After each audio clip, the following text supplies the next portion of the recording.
কাম থাকো আরে গাড়ি ঘুরে তো লালা বাল্য বিবাহ বন্ধ করো নারে তাকবীর ইনকলাব ইনকলাব ইনকলাব সাদুল গাম সটা বিন দেলই না না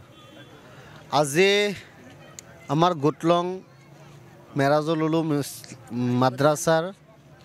আজি দস্তরবন্দি উপলক্ষে ওয়াজ মেহফিল আজি আমি আয়োজন কৰিছোঁ আৰু ওয়াজ মেহফিল উপলক্ষে যাতে আমি ব্যতিক্ৰমী এটা কাৰ্যসূচী লওঁ আমাৰ সমাজত যিখিনি সামাজিক সমস্যাসমূহ আছে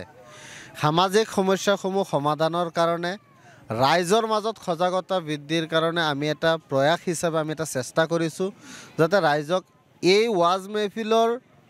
জৰিয়তে যাতে সামাজিক সমস্যাসমূহ সমাধানৰ কাৰণে ৰাইজৰ যাতে সজাগ আৰু সষ্টম হয়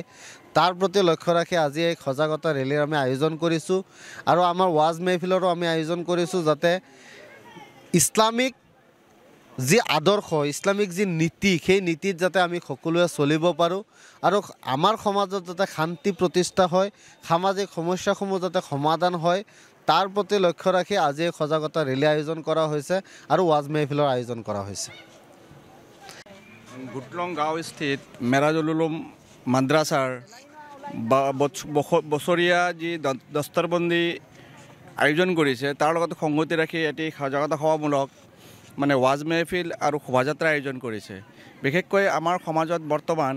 যি অসামাজিক কাৰ্যকলাপৰ অলপ প্ৰভাৱ পৰিছে সেইখিনিৰ প্ৰতি ইয়াৰ স্থানীয় বুদ্ধিয়ক সমাজসেৱীসকলে এটি ভাল পদক্ষেপ লৈছে এই ওয়াজ মেহফিলৰ দ্বাৰা এই